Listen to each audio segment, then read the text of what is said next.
Guys, kung tayo may negosyo, nagninegosyo, huwag po tayo mag-promote ng ating product.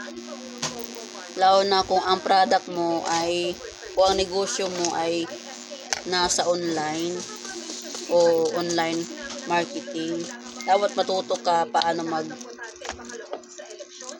i-promote yung negosyo mo. Kasi magkaiba kasi yung negosyo tindahan at saka yung negosyo sa online marketing. Pag nasa online marketing ka, guys, kung gusto mong kumita, syempre kailangan mong lumabas sa comfort zone mo. So kung iniisip mo kasi mahiyain ka, walang napakaniga mo sa buhay kasi walang nasa isip mo, hindi ka maganda, hindi ka famous, konti lang kaibigan mo. So paano pa ako, guys, sa usaping hindi maganda? So ako maganda ba? Hindi ako maganda, guys, pero talagang ginol ko talaga siya na i-promote ko online. Nagagawa ko ng video para makilala naman ako ng mga tao na may negosyo ako. So sa negosyong to, guys, pag na may negosyo ka, wala namang pilitan eh. Kung ayaw ng taong na-invite mo, wag kang mawala ng pag-asa kasi marami naman tao na nag-aabang lang sa iyo na gusto kang maging business partner. So wag mo isarado yung pintuan mo para lang sa isa, sa dalawa, sa tatlo kasi tinanggihan ka, so mag-stop ka na. No, mali po yun. Tuloy ka lang. Huwag mo intindihin yung mga sinasabi ng ibang tao kasi nagninegosyo tayo, kanya-kanya tayong pangailangan, kanya-kanya tayong gastusin. So kung magpapadala ka sa mga sinasabi ng ibang tao na ganito ganyan, so wala ka talagang magrarating, hanggang doon ka lang kasi nga mas inintindi mo pa yung sinasabi nila, hindi mo pinapriority yung pangailangan ng pamilya mo, ang pangailangan mo kasi mas inintindi mo pa yung mas nasabi ng ibang tao. So dapat bago natin intindihin yung mga sinasabi ng ibang tao, ng mga niga sa paligid natin, isipin mo muna natin yung pamilya natin, yung ilalaman ng sikmura natin. So, kasi kung papadala tayo sa mga hiya, guys, sa mga niga sa buhay, walang mangyayari, guys. So, totoo lang. Tsaka ang pagninegosyo, guys, hindi naman yan sa mga sikat lang, hindi lang yan para sa mayayaman, hindi lang yan para sa mga maganda at gwapo, makinis, makinis, magandang katawan, hindi yan ganoon. Wala sa negosyo, hindi basihan ang itsura, hindi basihan ang estado mo sa buhay, kahit naglalakad ka lang dyan.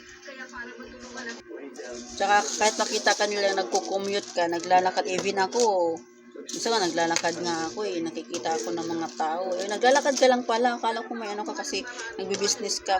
So hindi naman to nagbi-business agad-agad, may pera ka Nag-start pa lamang po, antayin nyo. Darating din yung araw na magkaroon ka rin ng sarili mong sasakyan. Basta i-goal mo lang na may mapupuntahan ka sa negosyong pinasok mo. So, ang mga tao kasi, guys, hindi mo mawala sa ugali nila na i-judge ka. Normal lang yan being Pinoy. Normal lang yan sa atin na i-judge ka muna nila bago ka na paniwalaan na hindi talaga may niwala sa'yo, guys, lalo na pag kakilala mo lang, nakikita mo lang sila. So tuloy ka lang sa negosyo mo kasi hindi lang naman sa kanila umiikot yung mundo mo. Lalo na't meron kang pamilya, may sinusuportahan ka. So ituloy mo lang yung goal mo na i-promote yung yung negosyo mo, lalo na sa ating negosyong TPC. So wag tayong mahiya, guys. Wag natin sabihin na hindi po ako maganda, mahiyain ako, ganito, ganyan. Ang dami mong excuses sa buhay. Kasi kung ganyan yung mga kung ganyan ka lagi, walang mangyayari talaga, guys. Walang mangyayari. Kasi kailangan sa negosyo, tapang, malakas ang loob. Yun ang kailangan pag ikaw ay magninegosyo. Diba? Tanggalin natin yung excuses sa buhay, guys, kasi walang mangyayari kung puro tayo excuses, puro reklamo, tapos wala ka namang ginawa sa buhay mo, reklamo ka ng reklamo, wala ka namang ginawa, tamad ka naman, reklamo ka ng reklamo kasi sa gobyerno. Ganito, ganyan, mahal ang mga bilihin. Yes, mahal talaga ang mga bilihin, lalong magmamahal yan pa ikaw ay tamad na aasa ka rin sa ayuda ng gobyerno. So, turuan natin yung sarili natin na kumilos na hindi naman sa oras ay aasa tayo sa bigay-bigay lang ng gobyerno. So, marami naman tayong magagawa. Ayaw nyo lang talagang subukan. Maraming tao na marami kang gustong gawin. Nahiya ka lang subukan, nahiya ka lang umpisahan kasi nga naunahan ka ng hiya, naunahan ka ng mga excuses, naunahan ka ng mga nega sa buhay. Yung mga isip mo kasi ang mali. Dapat isip natin laging positive, lalo na pag meron tayong negosyo. No, guys?